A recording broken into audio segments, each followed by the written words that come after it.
Welcome to Nerds Amalgamated, a podcast that covers the latest events in science, pop culture, and gaming. I'm the professor, aspiring game developer, sci-fi aficionado, and completely and undeniably a geek trying to take over the world. I'll be breaking down the news from tech to gaming. I am the DJ, a humble nerd, a big weeb, and a watcher from the halls of the multiverse. Just kidding. Anyways, I'll be breaking down all things comics to movies to anime. Join us and stay hydrated as we quench you with witty banter, unintentionally hilarious hot takes, and trivia more fun than a night at the pub, courtesy of Nerds Amalgamated.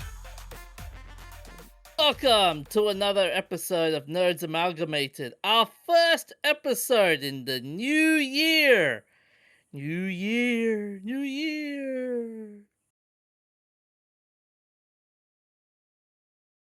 Okay, but it's an absolutely arbitrary point where we decided to make it the new year. Yeah. How'd you go with I'd your rather holiday? it be the solstice. True. That feels less arbitrary because you can measure that going back thousands of years.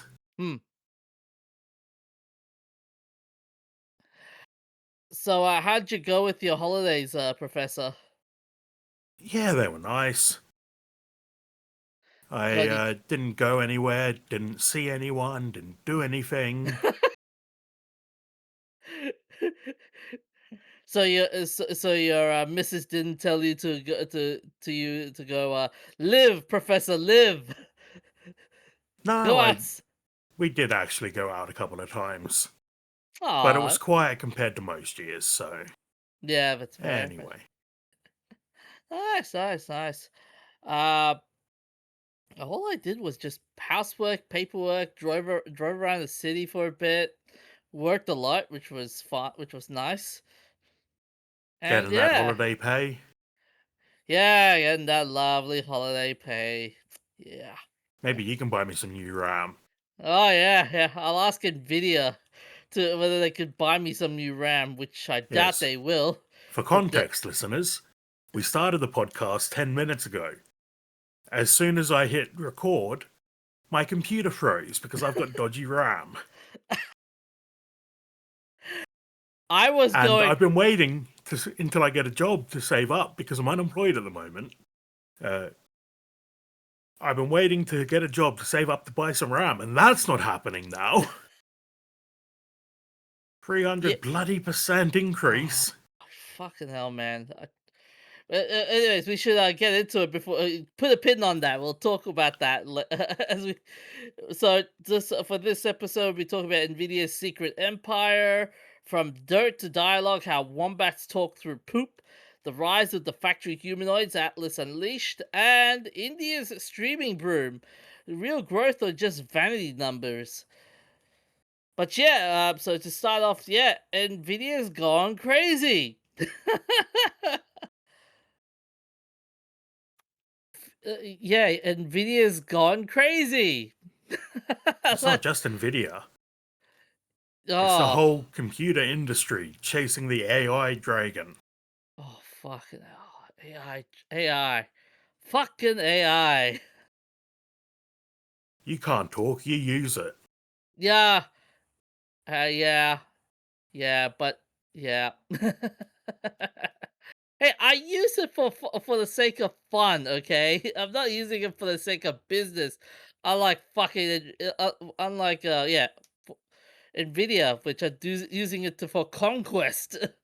Or Microsoft. Did you hear the other day they renamed the Office suite to Microsoft 365 Copilot app? No. This is not going to end well.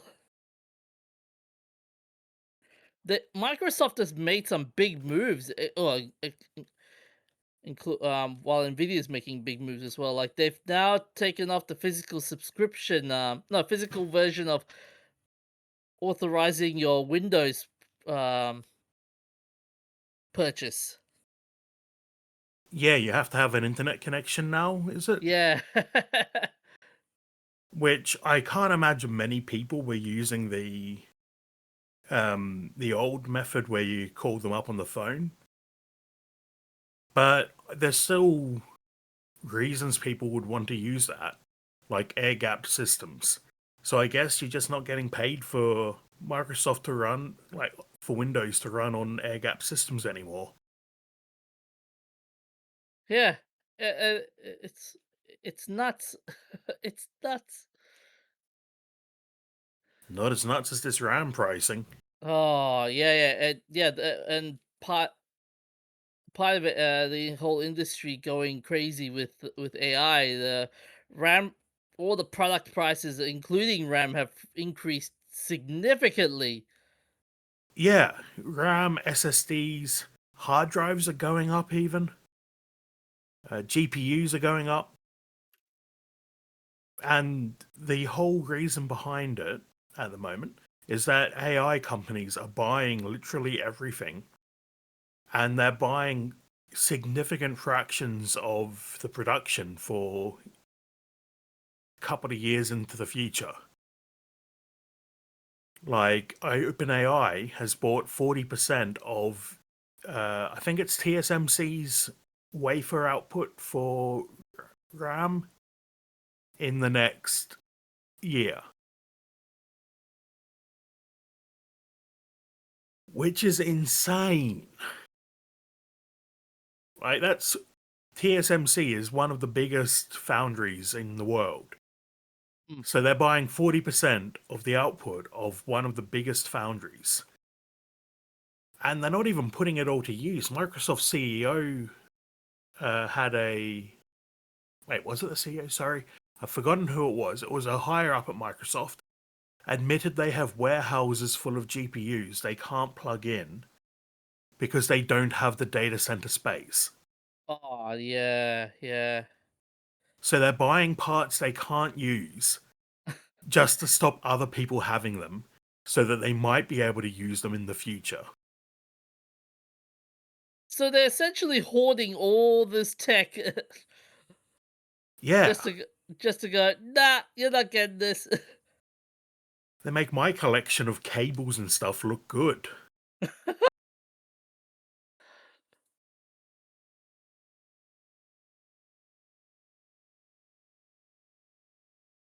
So are we, given what we have seen so far, are we seeing the birth of the global AI arms race? And if so, who's actually winning right now? Well, you missed the birth of the arms race. Hmm. That was a couple of years ago. What we're seeing now is the effects of that, which are that, yeah, all these companies want to be AI leaders, which AI, calling it AI, like, I know we don't have a prescriptivist language, and we have to redefine words based on how people use them. But calling it AI really annoys me because it's not really intelligent. It doesn't meet my standards for an artificial intelligence.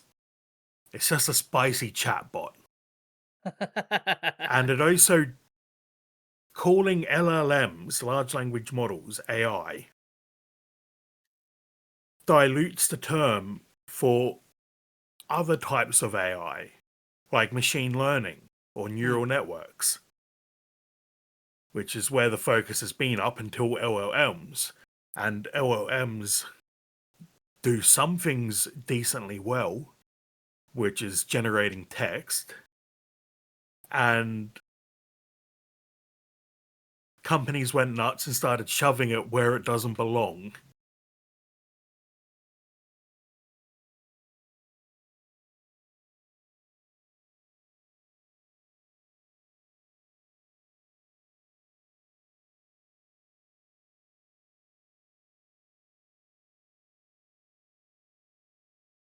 Yeah, I get that everybody, even if I grant you the fact the language to describe AI is different, it's not what up to your standard. It is sort of yeah, the level of technology is equivalent to an AI, in essence. Wouldn't you say that? Well, did you ever use Cleverbot? No, no, I haven't. Okay, Cleverbot was a chatbot like 15 years ago.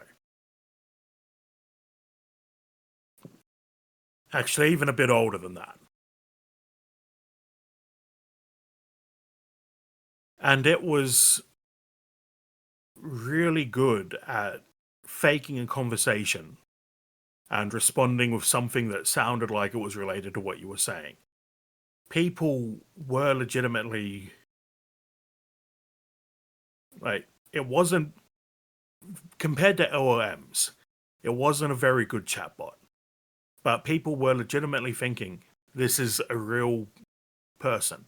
And it goes even further back to the 80s. Eliza. Eliza was a chatbot who was modeled after a stereotypical psychiatrist. So you'd say, "Hi, Eliza, I'm thinking about the weather." And Eliza would respond something like, "Interesting. How does the weather make you feel?" And even then, people were falling for it as this is it, this is AI. But if you look back at it, it is so primitive. It just picks one word out of your sentence and responds with a generic predefined sentence like, how does the weather make you feel? How do you feel about X? Yeah. Etc. And the fact that people have seen these and okay, have you ever heard of the Turing test? Yeah, I think you've described it to me at one point. Yeah, the whole Okay, the whole machine's ability to exhibit intelligent behavior. Yeah. yeah, the idea is that you have it's specifically targeted at chatbots. You have a human and a chatbot and a judge who interacts with the human and the chatbot. And if they can't tell the difference, the chatbot has passed the Turing test and is intelligent. Hmm. So LLMs pass that test. People use LLMs and don't don't think um,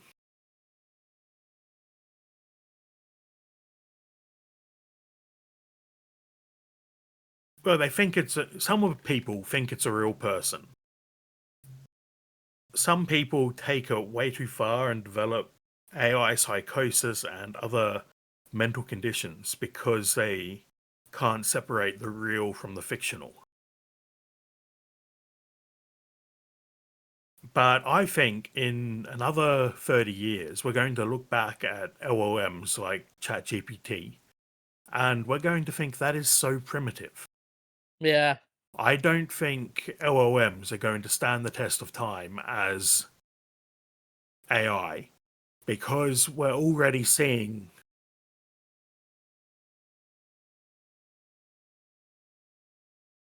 degradations in their capabilities. They've absorbed as much as they can.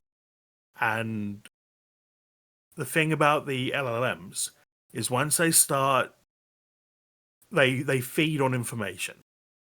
So you give them text and they feed on that and regurgitate new text. Yeah. But once they start reading their own text, which, as you've probably noticed using the internet, there is AI text everywhere. They they then immediately start to degrade. Their capabilities lessen the more AI text they consume. So I think we're going to hit a hard limit on LLMs in the next few years. Hmm. And this bubble is going to pop and we're going to see them used for a couple of tasks that they're really good at and not for anything else, which is how it should have been from the beginning. but people got it into their heads that it's a do anything AI.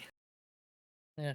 And what's interesting is that everybody from everybody from governments to hyperscalers, they're all aligned to they're all dependent on this. And with Nvidia going crazy with this, with the GPUs, the RAMs, and all the physical hardware stuff, where does this leave the consumers and smaller developers? The consumers are getting screwed Hmm. because it all makes perfect sense. If the companies that make RAM and GPUs and all of that want to make the most profit, they're going to sell to business because business has more money. And the consumers get what's left over, basically. Yeah. Well, Micron, who owned the brand Crucial, announced recently that they're pulling out of consumer products. They're basically shutting down Crucial RAM. And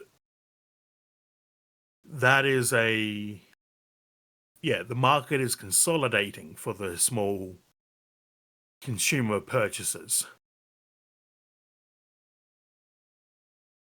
Because keep in mind, there's only a handful of companies that can actually make these chips, Yeah. and they need time in the foundries to produce them. Except the foundries are all being bought up to make chips for AI, and it takes years to spin up a new foundry. Like America planned out 4 or 5 years ago, I think it was a fairly early thing Joe Biden did, I think, was the CHIPS Act, where they decided they were going to build not data centers, foundries in the US. Which is, as far as I'm concerned, more foundries is a good thing because it will put downward pressure on the price of chips. And it also, by increasing production, and it also decreases the risk of an event occurring in Taiwan where TSMC is located, taking out most of the world's production of chips. Whether that event is like a typhoon or China invading or anything people are scared about at the moment, it's all concentrated in Taiwan, basically. By the way, for the CHIPS Act, I'm just reading it right now. The Act authorizes roughly $280 billion in new funding to boost domestic research and manufacture of semiconductors in the United States, for which it appropriates $52.7 billion. It also the act includes 39 billion in subsidies in chip manufacturing on US soil, along with 25% investment tax credits for cost of manufacturing equipment and $13 billion for semiconductor research and workforce training, with the dual aim of strengthening America's supply chain resilience and countering China. Yeah, so China can make their own chips. They have foundries. Yeah. But the best chips in the world, pretty much, come from TSMC. TSMC and Samsung are the foundries that produce the best chips, and I understand the best chips come from TSMC. Samsung is a close second, and then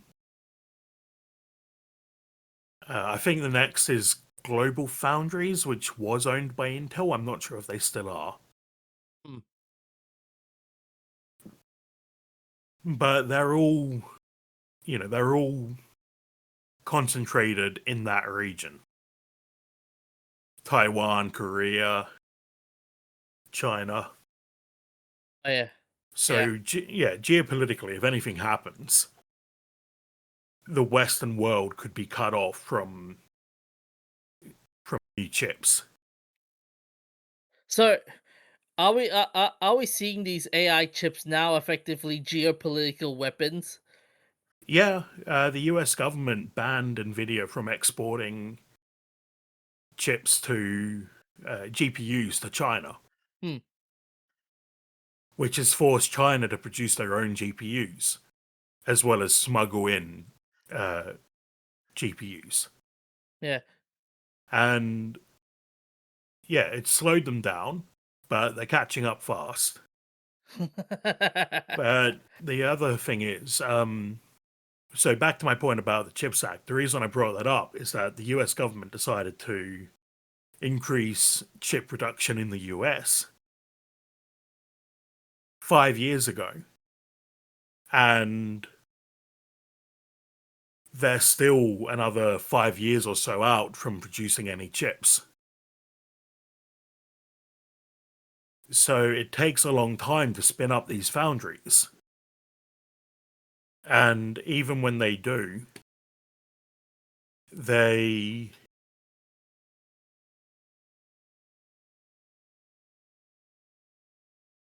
they might not produce the best chips.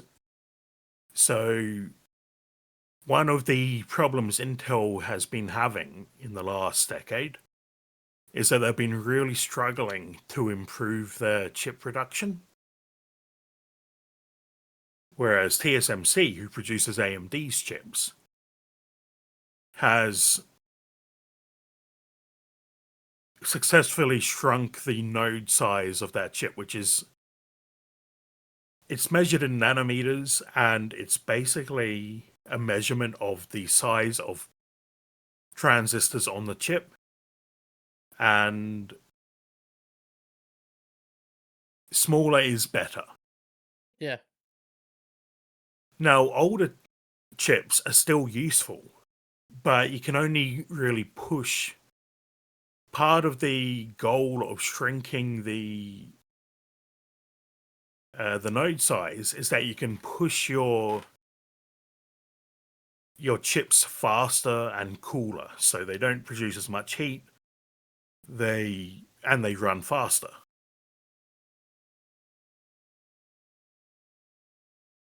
And so I'm not sure what node size the US foundries are targeting.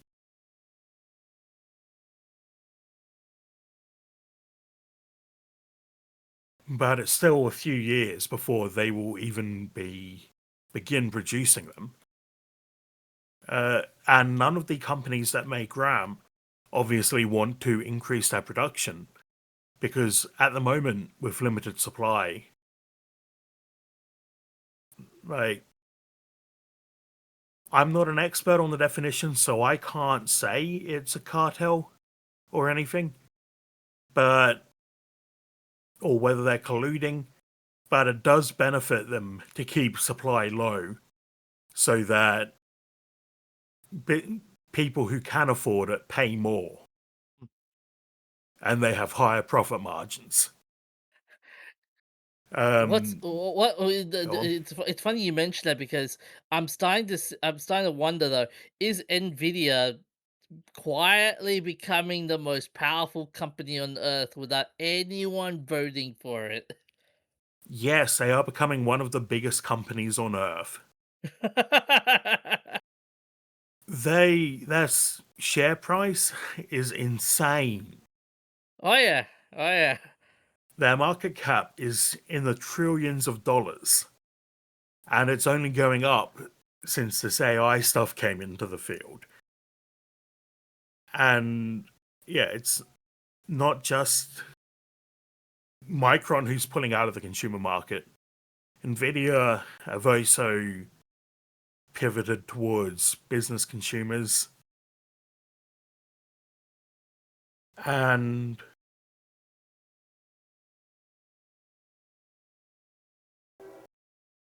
the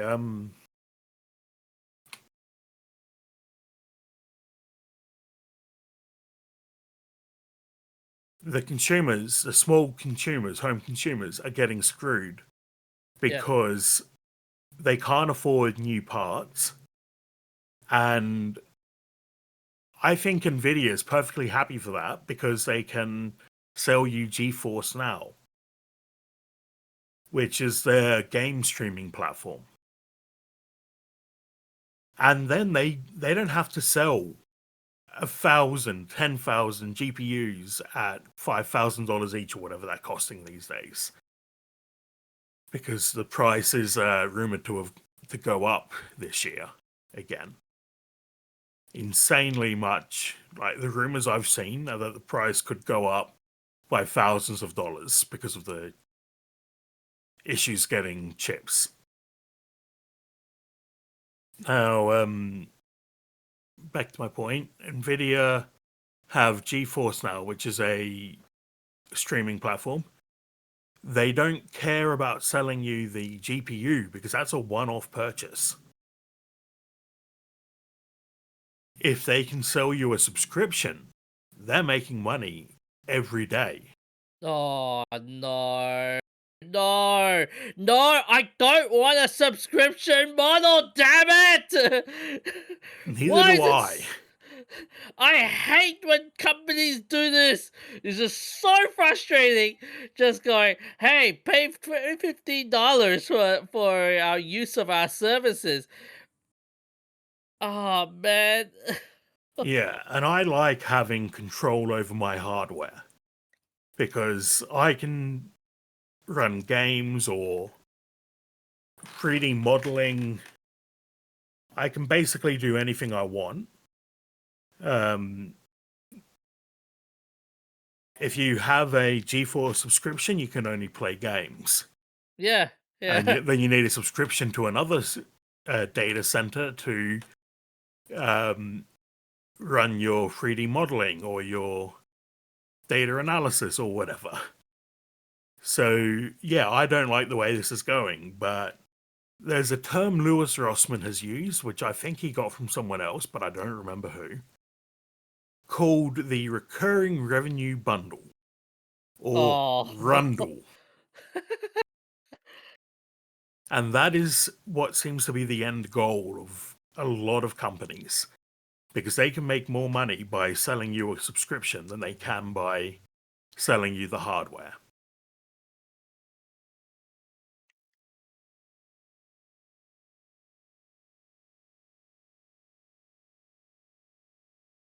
Yeah, the back to the RAM shortage and Nvidia.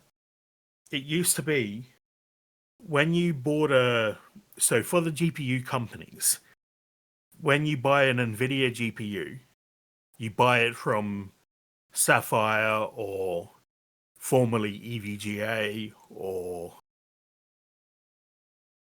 any of a dozen different vendors. Well, they have to buy the GPU chips from Nvidia.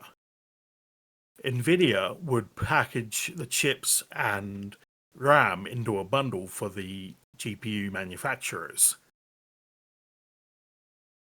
They're no longer doing that. They're just selling the chips because even Nvidia can't secure the RAM. Even Samsung, who make their own RAM. There was a article going around recently. Samsung Mobile, the phones division, can't get RAM from Samsung RAM division for making Samsung phones.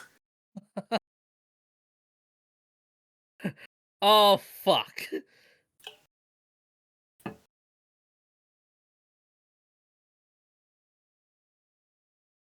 Yeah, so if you can't even get the parts from your own internal company division, what hope do the rest of us have? Oh. And that's why I'm keeping my old computer running as long as possible. Which is hard because the RAM is dodgy, but luckily I'm on Linux, which lets you map out damaged sections of RAM so that they don't get used. That's gonna be concerning though. Like even though there are a free software around,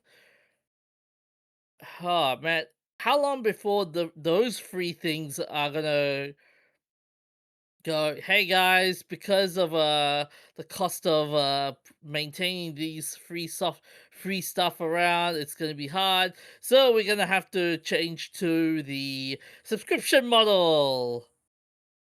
Well, I don't think Linux will ever go subscription. I can definitely see that for other software. Hmm. But I think as long as Torvalds is in charge, it's not changing.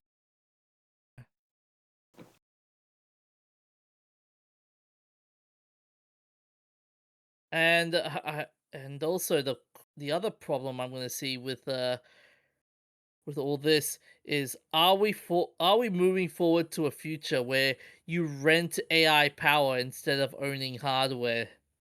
Yeah, that's the end goal because you need so much processing power to run larger AI models, and the larger the model is, the more resources you put into the AI model, the more the better it is at passing the Turing test and certain other things. And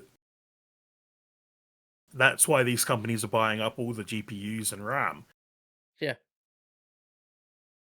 Because I could build a server to run an AI model. I've even experimented.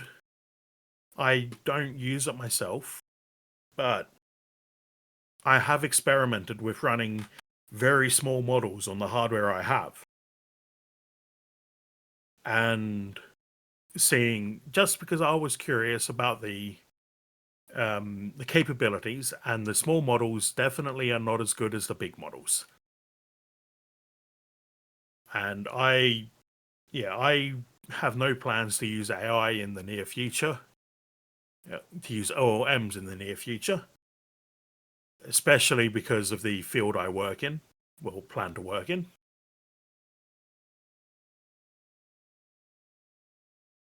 Because another part of these subscription things is really fun because everything you type into the ChatGPT prompt gets sent back to OpenAI. So so they're basically storing your history in, so your search history, in a manner of speaking. Yes, so company secrets? What secrets? Oh fuck.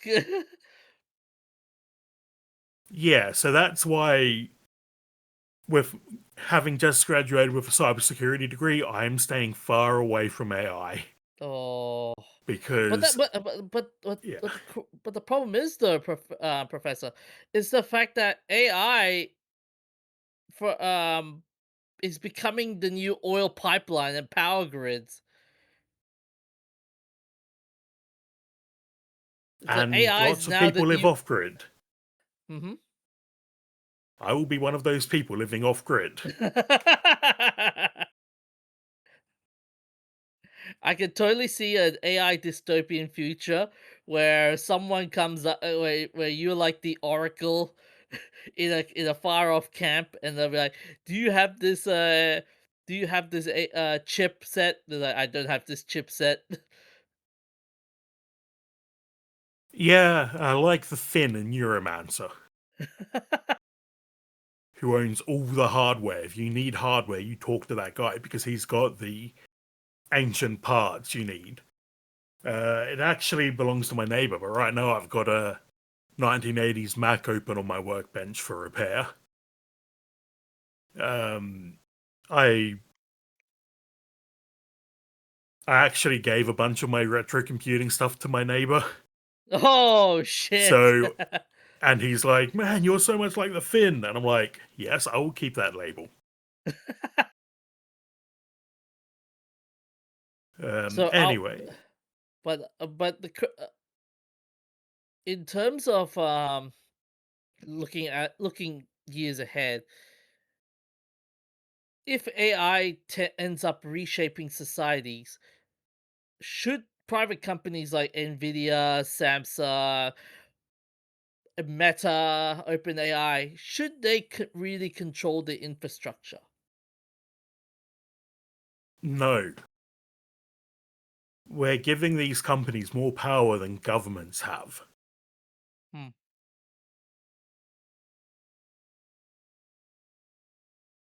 Like, if you own a Meta VR headset, you literally have a camera to Meta in your house. Governments would love that. That's literally a feature of 1984, having a government camera in your house. Oh no. These companies know more about you than the government does.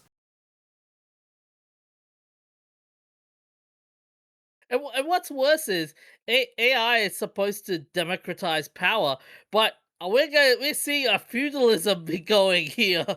How is AI going to democratize anything when you can't run it on your own hardware?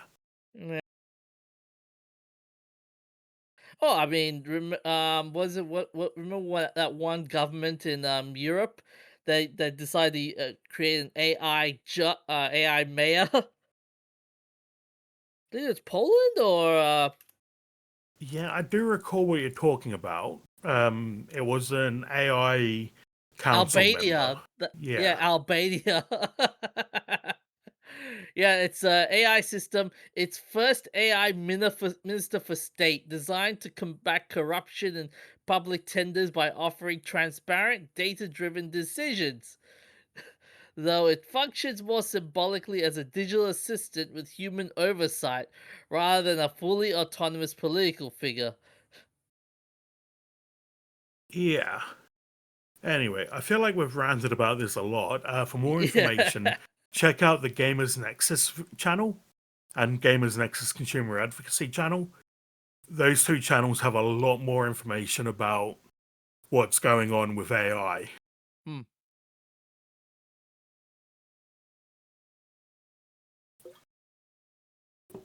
I just Yeah. hope that sometime before I'm 100, I can buy new RAM. Okay. I will say this about but again, I think given what we're seeing right now, we are seeing the death of building building anything with your own two hands at this point. Like even building your PC, nope, that's a dead dream. That's a pipe dream at this point. Yep. So like we're seeing the death of it. Like it's just um come maybe in the next 50 years Disney will go, hey, you want to get a Disney a PC built by Disney AI, here you go. Oh my gosh, now when I think about that, would be terrifying.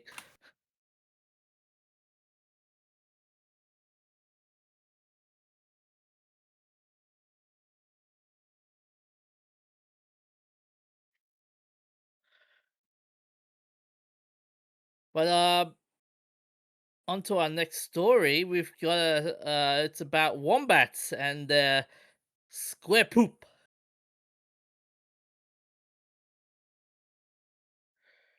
So the story is led by University of Georgia Scott Carver. A new study published in the Journal of Zoology considered whether marsupials from under are communicating through the usual scat that they deposit in common latrines across southeastern Australia.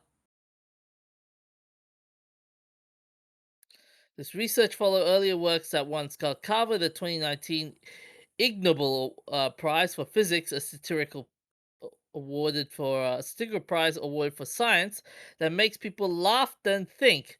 In that research, Carver and collaborators investigated how wombats create square-shaped poops, finding that the unique shape and structure of the animal's lower intestine creates feces that resemble charcoal briquettes.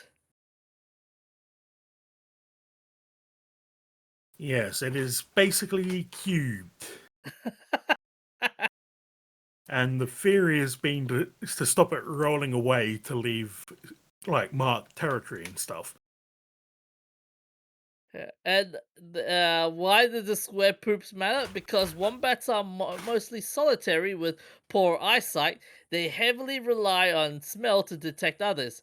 Their square poop stays put in latrines instead of rolling away, helping them communicate presence, identity, and possibly sex or reproductive status via scent. The scientists found distinct chemical signatures in wombat feces, meaning individuals can tell who left the poop there. Fun. When researchers added foreign poops in a latrine, wombats spent more time investigating, suggesting they can detect and react to different individual poop. Far out.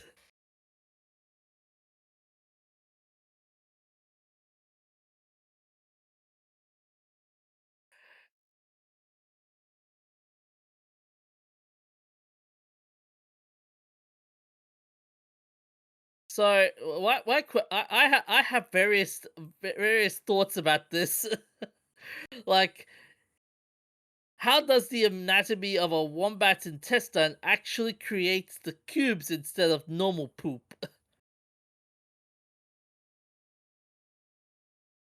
I don't want to think about it too hard.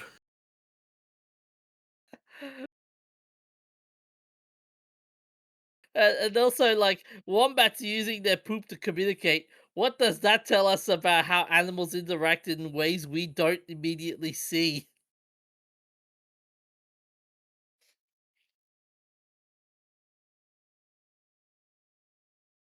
Yeah, it's an interesting thing that different creatures have different ways of communicating like this. Hmm. And yeah, humans are missing out by not having pheromones. So, if wombats leaving business cards with their poop, what would your poop say about you if you were a wombat?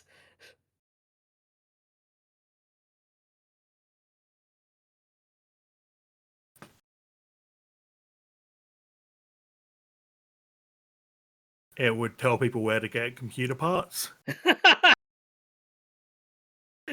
I can totally see it now. You're just like, hey, find the fin in the nearest landmark. All you need to do is just follow the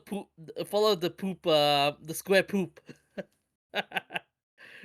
If you once you identify that scent, you know you're in the right spot, right track.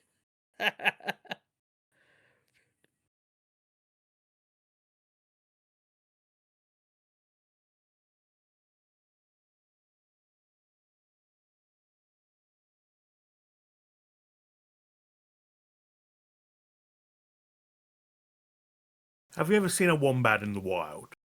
Yes, I have. Well, uh, no, yes and no. Yes, I have, but no. Only a blink and you miss moment kind of thing. Fair enough. Yeah. I've seen them a couple of times. They also have bony plates in their bums, which, Wow. if something tries to come down the burrow after them, they back up and uh, slam them with the into the wall of the burrow with those bony plates. Oh shit. I'm just thinking, if humans were to behave like wombats, man, the Probably a office, good thing we don't. your office bathroom would be a wild social network at this point. What do you mean? It already is.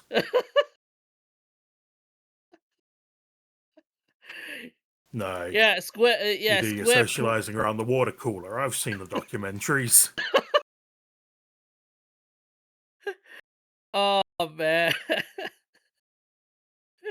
And imagine you step on one of them. It's like ignoring a critical text from a friend.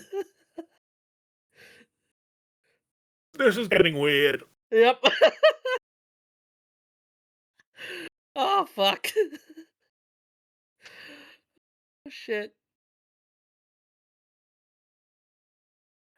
But it's not as weird as what's happened with Boston Dynamics this last few days with the Atlas. My God, have you seen? For those who want to know, Boston Dynamics have unveiled a newest robot, the Atlas, at CES 2026, and it's a bold step towards a future where humanoid robots seamlessly integrate into daily uses.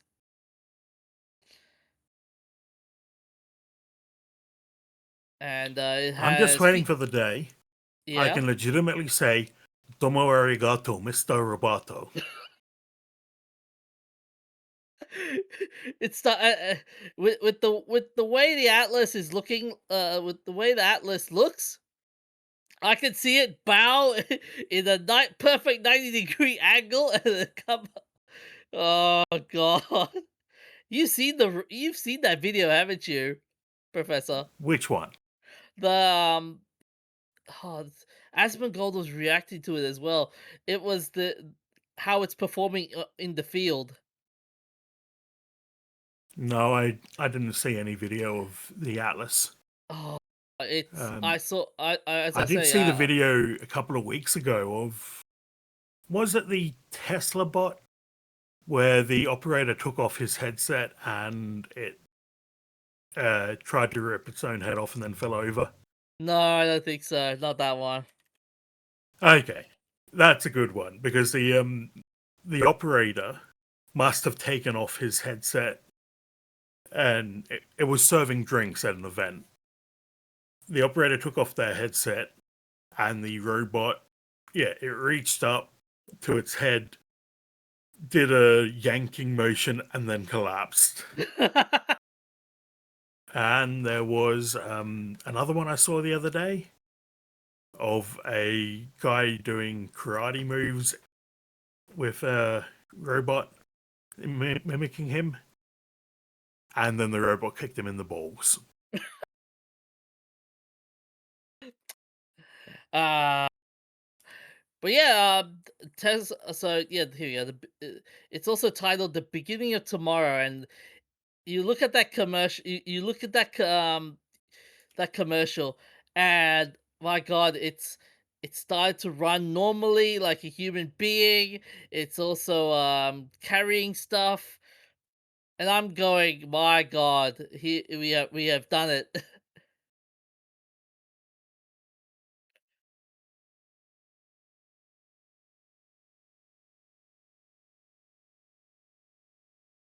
Okay, I'm just checking out that video now. Yeah.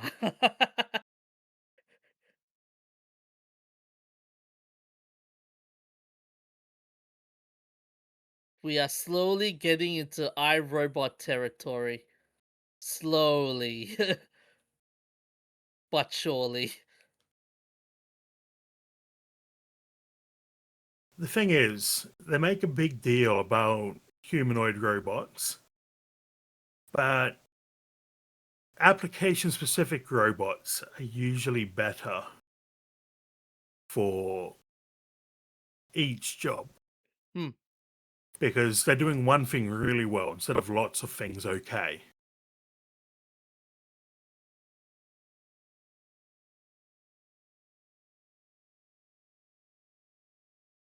But so the features for this new robot, it's a high payload capacity, such as for lifting heavy parts. And how much Auton is that? What's up? How much is the payload? They didn't specify. To be honest, hang on a second. Maybe like uh oh, here we go. Weight capacity 50 kilo. Oh no, it's the weight capacity 50 kilos, 30 kilos for weight capacity sustained. Dynamic wise, the reach is 2.3 meters, 90 kilos. That's what Okay. it's saying for human scale.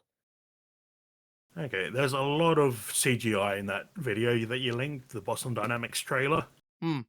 But yeah, it's a cool robot. Um, I reckon The Like, Asmongold one is getting. I think it shows in no, it shows real life applications. I think there was a news crew there looking at the robot. yeah, but I'm not watching that guy. He can only pull two faces. Even if I grant you that, fair enough. Even if I grant you that, it's still funny seeing 60 minutes just going insane with that robot. Oh, it's That- 16 minutes? Nobody has time for that. but yeah, so key features: so a high payload capacity, autonomous navigation and battery swapping, advanced mobility with many degrees of freedom, and tactile sensing to interact with objects.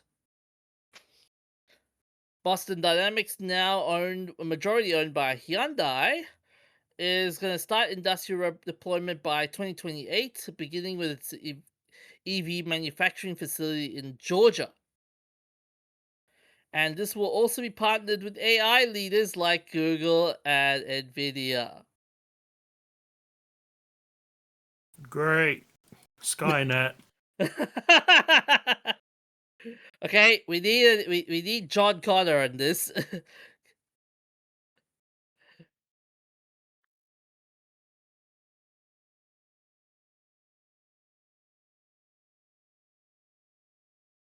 But it does raise a couple of questions now. Like, could humanoid robots realistically handle tasks that were considered too human until now? Or I'm just reminded of that Futurama bit, the scary door episode, where the scientist creates a robot to do everything for him. And it's like, robot, do my research. Robot, raise my son. And then at the end, when the robot wins the Nobel Prize instead of him, and his son calls the robot dad, he's like, robot, experience this dramatic irony for me.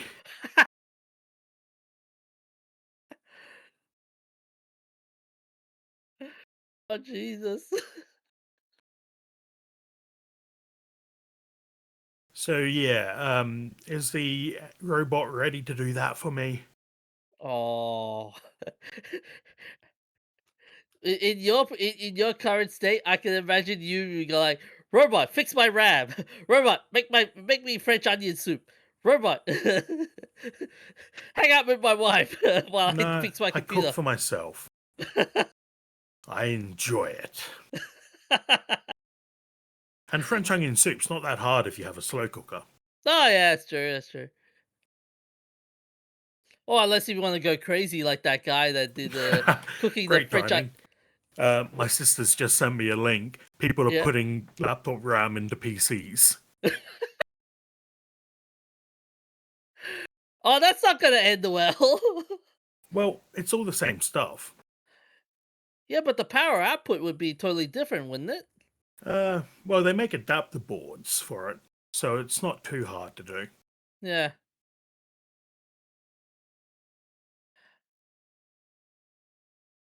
Yeah, but yeah, with the industrial impact, will be interesting in terms of. Do you think like the Atlas will mostly complement human workers or replace them? And could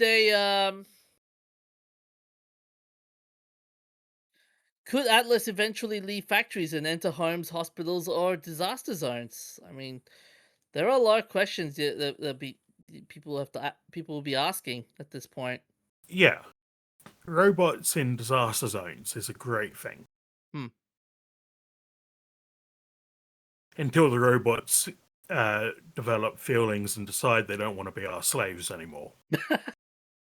I can't wait for that day when it's in a robot zone and some guy, I don't know who, will just go, "Hey, screw you, robot," and the robot just starts crashing out and beat the living shit out of that guy in front of everybody. Yep.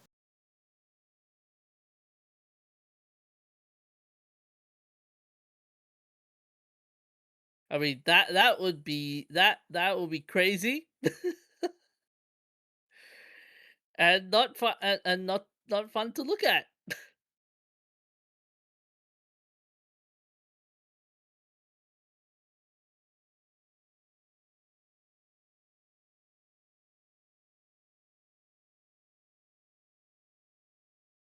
But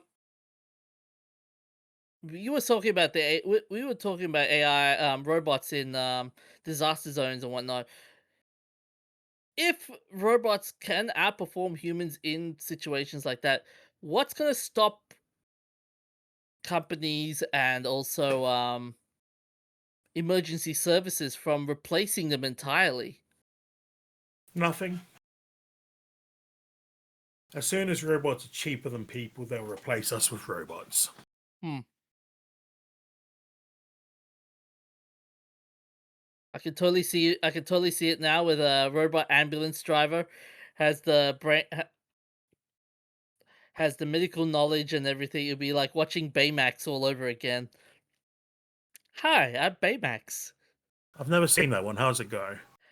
Uh, the intro goes like, "Hello, my name is Baymax. I am your medical assistant robot," or something like that. But it's a fun. That's a. But yeah, I could see it happening. Okay. Yeah, here we go. Hello, I am Baymax, your personal healthcare companion. And at the end of it, it just go, "Here's a lollipop."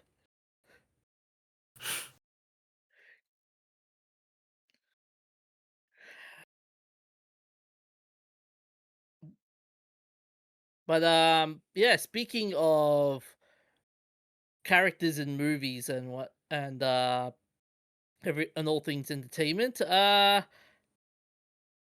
Asia Pacific has revealed a study known as the Media Partners Asia Report. It projects that Asia Pacific's total video and screen revenues will grow to about 196 billion by 2030, up from 171 billion in 2025. Nearly all of this net growth will come from online video, while traditional TV continues to decline. The total screen industry revenue is forecasted to grow about 2.8% from 2025 to 2030, while online video revenue growing by 7% in the same period.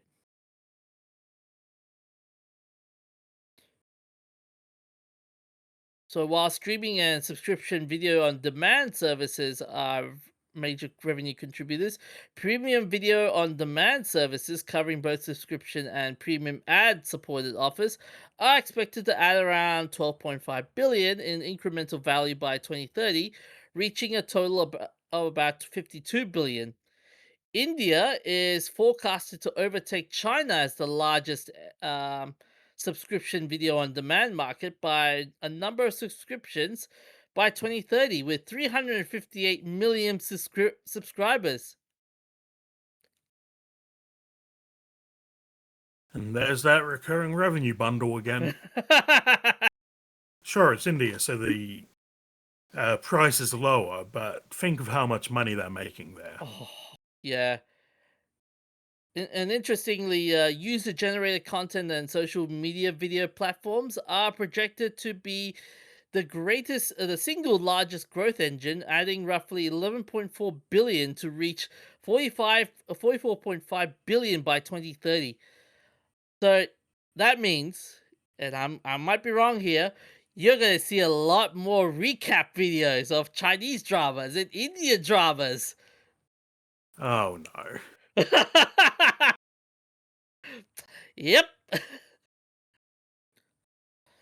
So yeah, traditional TV revenues are forecast to decline about 8 billion cumulatively through 2030, as linear advertising and paid TV subscriptions declines persist, and the AI and digital workflows are reshaping content production and distribution, lowering cost and accelerating development, further supporting digital video growth. Again, hello to all the AI slop videos of recaps of Asian Asian TV series and movies,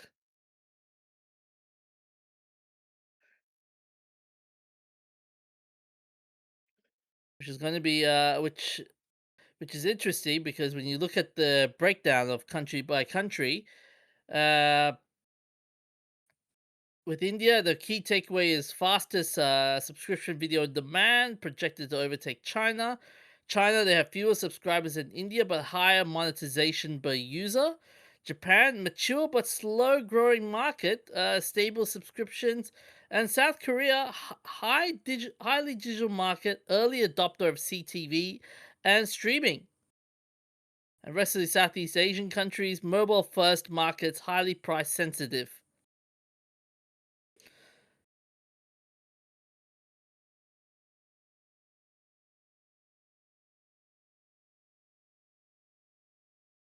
So which makes you wonder though. So are streaming platforms over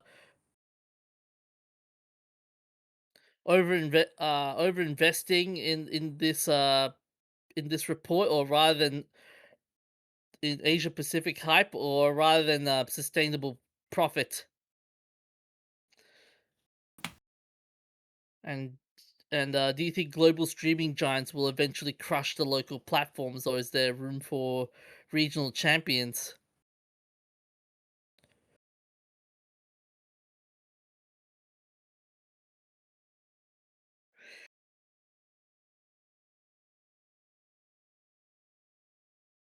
Yeah, I'm surprised there isn't a regional Indian streaming service unless I've never heard of it. No, this reminds me of that. Remember the infamous PewDiePie versus T series Oh debacle? yes. Yeah, yeah. This reminds me of that. But you're right. There isn't any of the like regional. Oh, actually, there. Um, re- actually, I'm gonna Google that now. Now that you mentioned that. Yeah, I imagine there is actually. Yeah, they should. There, I think there are. Yeah, yeah.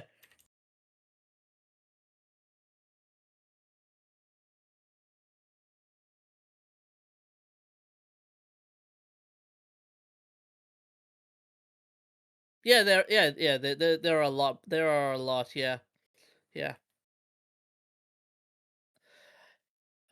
What else? What's also interesting is short form and social videos are exploding. Is this good for the industry, or is it going to kill creativity? Which I think I'm of two minds. Like one, it's good for the industry in terms of, yes, you're going to see a lot of people making short form like indie movies and stuff, or indie series. You know, like the good old YouTube series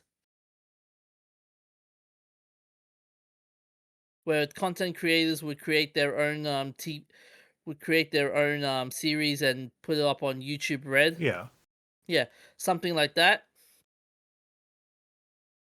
But then killing it creatively, like maybe if they want to aspire to be a movie, like make it into a movie kind of thing. Yeah, yeah, they could. So you think there'll be more indie content on Netflix as it expands into India? Yeah, I don't see why that would be the case, but okay. or maybe yeah, yeah.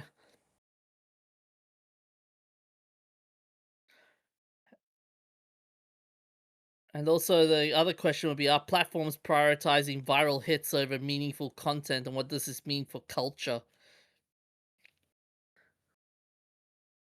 Which I think which I think that poses an interesting question. Like we see that as well in the West as well. Like we're now at the superhero phase Yeah, of but there's move. always been that sort of stuff.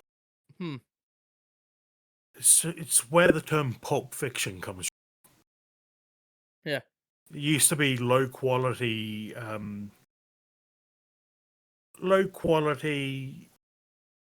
like publishing of trashy books. Oh yeah, yeah, yeah, yeah, yeah. With Yeah. I know yeah, I know where you come from, yeah. When books have now turned into Guna materials.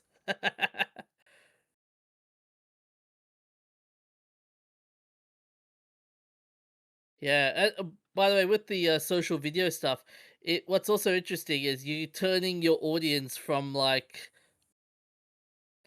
avid watchers of long form content to just content junkies for clicks.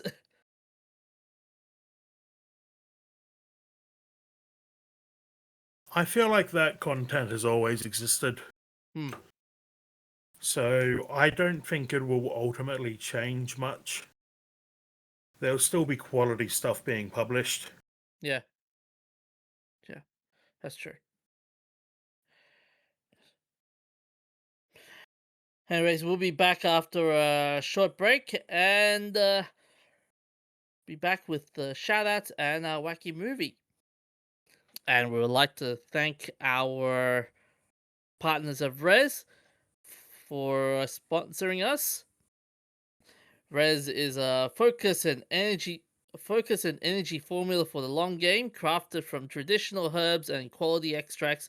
It relieves fatigue and eye strain, supports eye health, supports mental endurance and stamina.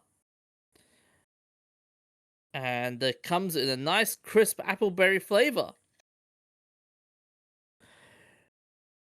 And thanks to our partnership at Res, you can get a cool 10% discount when you type nerds at the checkout.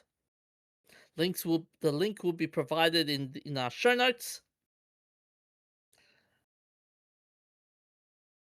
And hope you guys enjoy it. This lovely, lovely drink. Or energy formula, I mean. Sorry. So, Professor, on to our shout outs. What's our messed up moment in nerddom this time? Our messed up moment, if my links would open, because my computer crashed. Again! In January 1919, in the town of Boston, Massachusetts, was the Great Boston Molasses Flood. A storage tank with 2.3 million US gallons of molasses. That's about 12,000 metric tons or 13,000 short tons. Exploded. And the wave of molasses traveled through town at about 35 miles per hour or 56 kilometers per hour, killing 21 and injuring 150. Death by molasses. Yep. I can't imagine it being a good way to go. That's horribly sticky and gooey. Oh.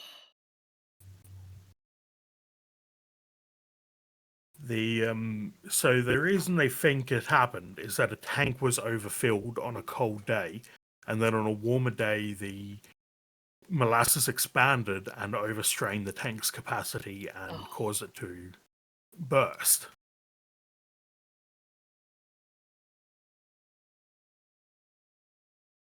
The molasses was 25 feet or 8 meters high at its peak.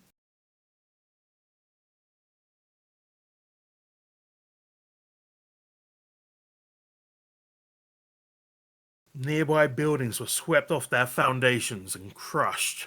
Oh. Can you imagine being that newspaper stand for the on that day? Yep. There's a quote from the Boston Post. Molasses waist deep covered the street and swirled and bubbled about the wreckage. Here and there struggled to form. Whether it was an animal or human being was impossible to tell. Only an upheaval, a thrashing about in the sticky mass, showed where any life was. Horses died like so many flies on sticky fly paper. The more they struggled, the deeper in the mess they were ensnared. Human beings, men and women, suffered likewise.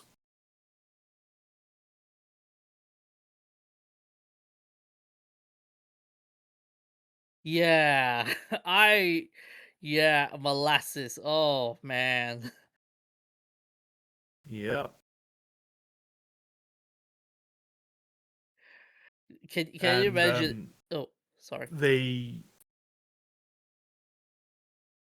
the story goes that for decades afterwards, Boston would smell sweet on hot days.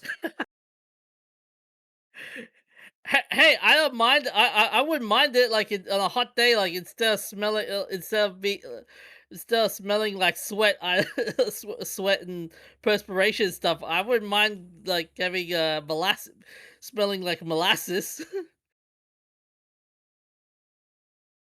Yeah, molasses doesn't smell that good. Although I feel sorry for the ant, I feel sorry for people, the ants and the pigeons. They like come swooping in, going like, "Oh, sorry, you smell so sweet." Yeah, can you imagine the ant problems from this? Like, people were tracking the molasses all over town. The You might remember after the Brisbane floods, we had the Mud Army who went in to clean up the mud and carried the mud everywhere with them. Yeah. Imagine that, but molasses. Oh. That would be a bitch to mop that mess up. Yeah.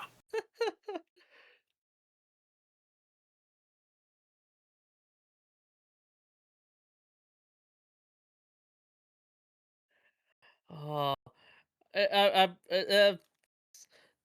looking at the list of people, the fatalities. Man, children were also involved in this. Yep. Adults, children, animals.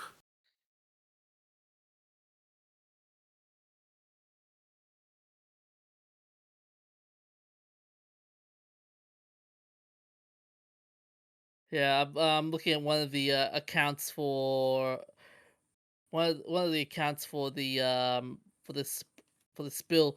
One of them wrote, Anthony Distasio, walking homeward with his sisters from the Michelangelo school, was picked up by the wave and carried tumbling on its crest, almost as though he was surfing. Then he grounded, and the molasses rolled him like a pebble as the waves diminished. He heard his mother call his name and couldn't answer. His throat was so clogged with the smothering goo, he passed out.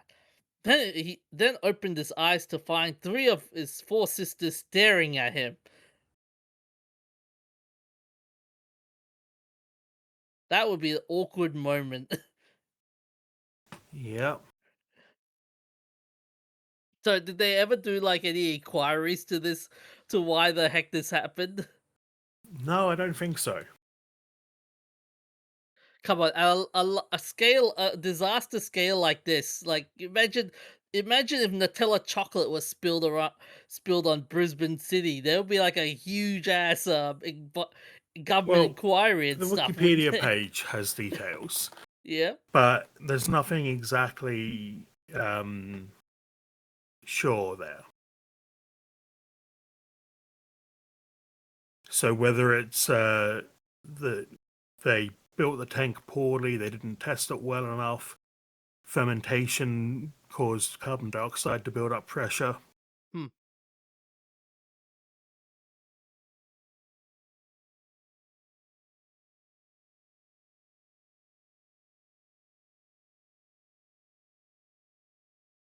But yeah, this disaster put Boston on the map. That's certain. That and not any of the other things that happened in Boston, the Salem witch trials, the um, Paul Revere.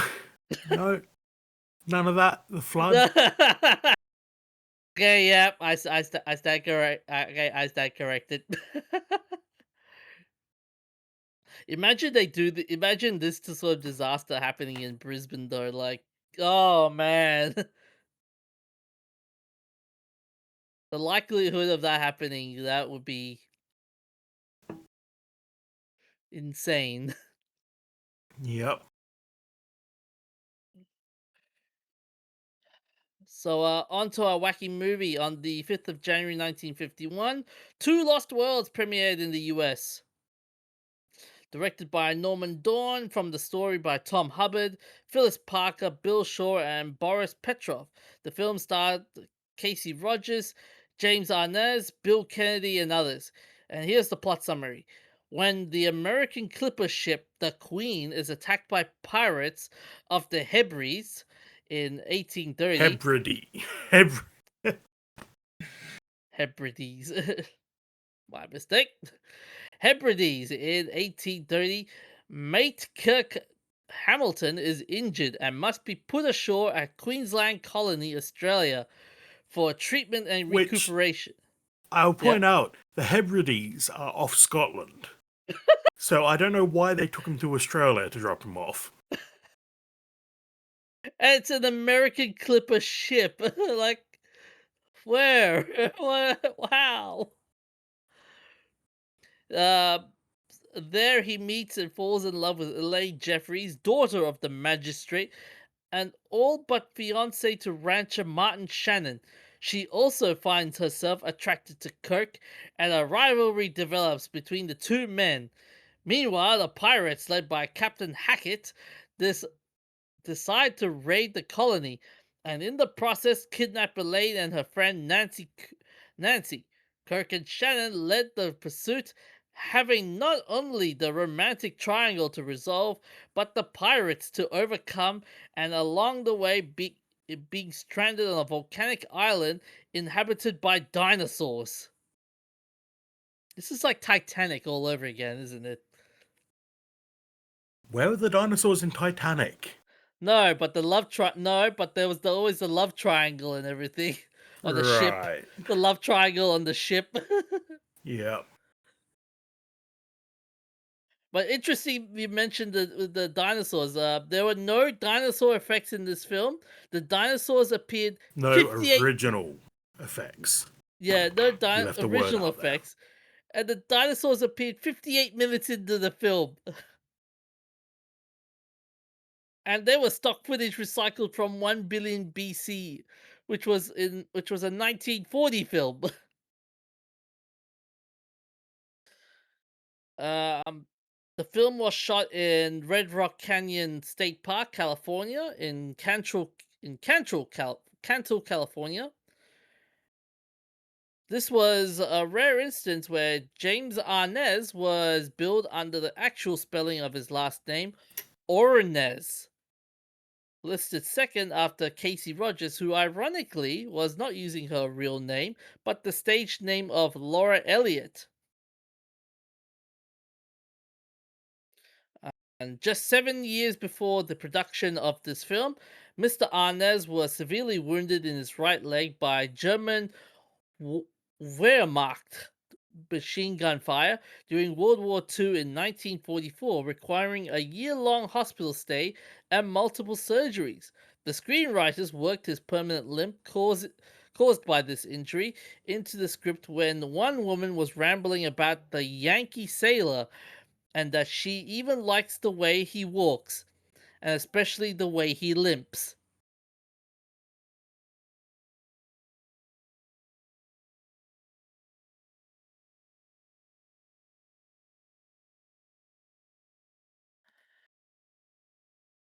So, that's all we have for this week. Where can they find us, Professor? On the internet. Yes, yes, the follow the AI, follow the AI shaped, the AI which is square shaped wombat poop.